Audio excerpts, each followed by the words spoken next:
வணக்க மக்களே, நாம இந்த பதிவில் பப்பாளி பழத்தை சாப்பிட்டதுக்கு அப்புறம் நம்ம ஒரு சில உணவுப் பொருட்களை சாப்பிடவே கூடாது. அப்படி அந்த உணவுப் பொருட்கள்லாம் என்னென்ன அப்படின்னு பற்றி தான் பார்க்க போறோம்.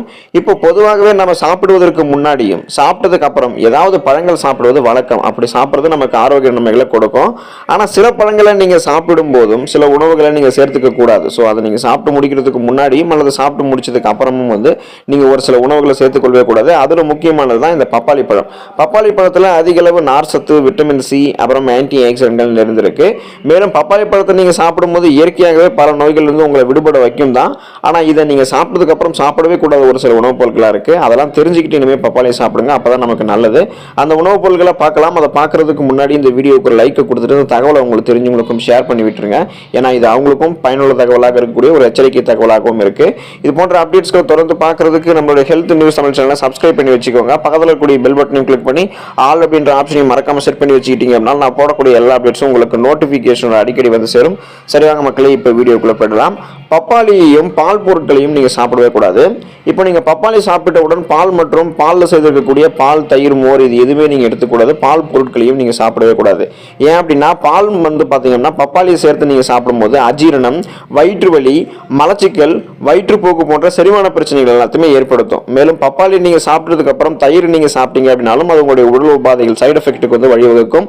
சளி, இருமல், தலைவலி போன்ற பிரச்சனைகள் எல்லாத்தையுமே உங்களுக்கு கொடுக்கும். ஸோ ஜீரண மண்டலத்தையும் உங்களுக்கு பாதிக்கும். சளி, இருமல், தலைவலி போன்ற பிரச்சனைலாம் ஏற்படுத்தும். அதனால பப்பாளியை நீங்க சாப்பிட்ட உடனே பால் மற்றும் பால் சார்ந்த பொருட்களை உடனே எடுத்துக்காதீங்க. பல மணி நேரம் கழிச்சு எடுத்துக்கிறதுக்கு பாருங்க. அதே போல பப்பாளியையும் வெள்ளரிக்காயையும் நீங்க எடுத்துக்கூடாது. இப்போ பப்பாளி சாப்பிட்ட உடனே நீங்க வெள்ளரிக்காய் சாப்பிட்றது உங்களுடைய செரிமான மண்டலத்திற்கு தீங்கு விளைவிக்கும். ஏன் அப்படின்னா வெள்ளரிக்காய் முழுவதும் நீர் சத்து நிறைஞ்சிருக்கக்கூடியது. ஸோ அதை நீங்க அதிகமாக எடுத்துக்கொள்ளும் போது அந்த நீர் உங்களுடைய வயிற்றுல தேங்குவதால உங்களுக்கு வயிறு வீக்கம், அப்புறம் வாயு போன்ற பிரச்சனைகள்லாம் ஏற்படும். ஸோ இது உங்களுடைய செரிமான மண்டலத்தை டைரக்டா அஃபெக்ட் பண்ணும். அதனால நீங்க பப்பாளி சாப்பிட்ட உடனே வெள்ளரிக்காயை சாப்பிட்றத தவிர்த்துக்கோங்க. பப்பாளியையும் முட்டையும் நீங்க சேர்த்து சாப்பிடக்கூடாது மக்களே. ஏன் அப்படின்னா இது உங்களுடைய உடல்நிலையை பாதிக்கும். இப்ப பப்பாளியில் இருக்கக்கூடிய விட்டமின் சி முட்டையோட சேரும்போது வயிற்றுல குழப்பம் ஏற்பட்டு நீண்ட நாட்களுக்கு உங்களுக்கு நோய்வாய்ப்படும் படகு ஏதாவது சைடு எஃபெக்டை ஏற்படுத்திடும். மேலும் இது கூடுதலாக உங்களுக்கு குமட்டல், மலச்சிக்கல், வாந்தி, அஜீரணம் போன்ற பிரச்சனைகள் எல்லாத்தையுமே ஏற்படுத்திடும். அதனால பப்பாளி பழத்தை நீங்க சாப்பிட்ட உடனே முட்டை சாப்பிடாதீங்க, அதை நீங்க தவிர்த்துக்கோங்க. பப்பாளி சாப்பிட்ட உடனே நீங்க சில் வாட்டர், குளிர்ந்த நீரை குடிக்க கூடாது.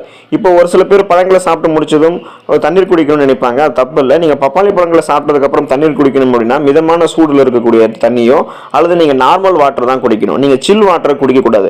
நீங்க குளிர்ந்த நீரை குடிக்கும் போது அது டைரக்டா உங்களுடைய செரிமான மண்டலத்தை அஃபெக்ட் பண்ணும். இதன் மூலமாக அஜீரணம், வயிற்றுப்போக்கு, மலச்சிக்கல் போன்ற பிரச்சனை எல்லாம் உங்களுக்கு ஏற்படக்கூடும்.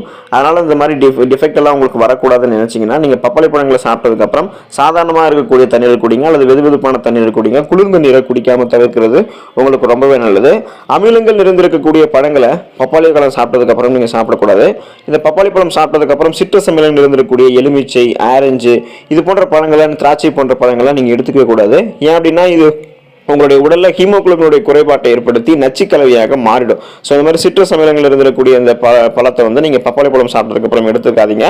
ஸோ இது மேலும் உங்களுக்கு என்ன பண்ணும் அப்படின்னா ரத்த சோகையை ஏற்படுத்தும். அதனால எலுமிச்சை, இந்த மாதிரி சிட்ரஸ் அமிலங்கள் இருந்திருக்கக்கூடிய பழங்கள் எல்லாத்தையுமே பப்பாளி சாப்பிட்ட உடனே நீங்க சாப்பிடாம இருக்கிறது ரொம்ப நல்லது. ஸோ இந்த உணவுகள் எல்லாத்தையுமே நீங்கள் பப்பாளி பழம் கூட சேர்த்து சாப்பிடக்கூடாது. அப்படி சேர்த்து சாப்பிட்டீங்கன்னா உங்களுக்கு அது ஆபத்து தான். பப்பாளியை யாரெல்லாம் சாப்பிடக்கூடாது, பப்பாளி பழத்தை அதிகமாக சாப்பிட்டா என்னென்ன தீமைகள் ஏற்படும் அப்படின்றதையும் நீங்கள் கூடுதலாக தெரிஞ்சுக்கோங்க மக்களே. பப்பாளியை நீங்கள் அதிகமாக எடுத்துக்கிட்டீங்க அப்படின்னா அது உங்களுக்கு செரிமான பிரச்சனைகளை ஏற்படுத்தக்கூடும். பப்பாளியில அதிக அளவு ஃபைபர் இருக்கு, அதாவது நார் சத்து இருக்கு. மலச்சிக்கல் இருக்கிறவங்களுக்கு இந்த பப்பாளி மிகவும் நல்லது. ஆனா பப்பாளி பழத்தை நீங்க உட்கொண்டீங்க அப்படின்னா அது வயிற்றினுடைய ஆரோக்கியத்தை உங்களுக்கு எடுக்கும். ஸோ இது எப்போ அப்படின்னா நீங்க அதை அதிகப்படியாக எடுத்துக்கொள்ளக்கூடாது. உங்களுக்கு போதுமான அளவு தான் நீங்க எடுத்துக்கணும். இதுல நார் சத்து இருக்கு, செரிமான அமைப்புக்கு பாத்தீங்கன்னா உங்களுக்கு இது நல்லதுன்னு சொல்லிட்டு நீங்க இதை அதிகமாக எடுத்துக்கிட்டீங்க அப்படின்னா அவங்களுடைய வயிற்று பிடிப்பு ஏற்பட்டுரும், வீக்கம் ஏற்படும் வயிறுல, மற்றும் குமட்டல் போன்ற பாதிப்பெல்லாம் ஏற்படுத்தும். செரிமான மண்டலத்தை டைரக்டா இது உங்களுக்கு அஃபெக்ட் பண்ணும். அதனால நீங்க பப்பாளியை உங்களுக்கு தேவையான அளவுக்கு மட்டும் எடுத்துக்கிறது ரொம்பவே நல்லது. நீரிழிவு நோயாளிகளுக்கெல்லாம் பப்பாளி ஆபத்தானது தான். பப்பாளி பழம் ரத்தத்துல சர்க்கரையினுடைய அளவை குறைக்கும். ஸோ இப்படிப்பட்ட நிலை நீரிழிவு நோயாளிகளுக்கெல்லாம் ஆபத்தானது. ஆகியால குறிப்பாக நீரிழிவு நோயாளிகள் பப்பாளியை அதிகம் உட்கொள்றதுக்கு முன்னாடி பிளட்ல சுகருடைய அளவு எந்த அளவுக்கு இருக்குன்றதை செக் பண்ணிக்கணும். மருத்துவரை அணுகுவதும் ரொம்ப ரொம்ப முக்கியம். நீங்க ஒரு சுகர் பேஷண்டா இருந்து அதற்கான மருந்துகளை எடுத்துக்கிட்டு இருக்கீங்க, அதாவது சுகர் டேப்லெட்ஸ் எல்லாம் நீங்க எடுத்துக்கிட்டு இருக்கீங்க, அதுக்கான மருந்துகளை எடுத்துட்டு இருக்கும்போது கண்டிப்பாக நீங்க உங்களுடைய டாக்டர்ஸ் வந்து பிரெஸ்கிரைப் பண்ணிட்டு தான் இதை நீங்க எடுத்துக்கணும். அப்படி நீங்க பண்ணாம நீங்க எடுத்துக்கிட்டீங்க அப்படின்னா உங்களுடைய பிளட்ல சுகருடைய அளவு உங்களுக்கு அதிகமாகிறதுக்கும் அல்லது ரொம்ப குறையிறதுக்கும் வாய்ப்புகள் இருக்கு. ஸோ அதை நீங்க வந்து கன்சல்ட் பண்ணிக்கணும். ஒவ்வாமை வந்து உங்களுக்கு ஏற்படும், ஸோ அலர்ஜி ஏற்படும். நீங்க வந்து பப்பாளி பழத்தை அதிகமாக எடுத்துக்கொள்ளும் போது பப்பாளி வந்து சாப்பிட்றதால சிலருக்கு வந்து ஒவ்வாமை ஏற்படக்கூடிய வாய்ப்பு இருக்கு. ஸோ அது ஒரு சிலருக்கு, இவற்றால சிலருக்கு வந்து பாத்தீங்கன்னா எதிர் விளைவுகளும் ஏற்படலாம். வீக்கம் ஏற்படும், அப்புறம் அலர்ஜி வரதால அவங்களுக்கு தலை சுற்றல் ஏற்படும், தலைவலி மற்றும் அரிப்பு போன்ற பிரச்சனைகள்லாம் ஏற்படும். ஸோ இதெல்லாமே சைடு எஃபெக்ட் தான். ஆகையால இந்த அலர்ஜி ப்ராப்ளம், ஒவ்வாமை பிரச்சனை இருக்கிறவங்க பப்பாளி பழத்தை உட்கொள்வதை தவிர்க்கிறது ரொம்ப ரொம்ப நல்லது.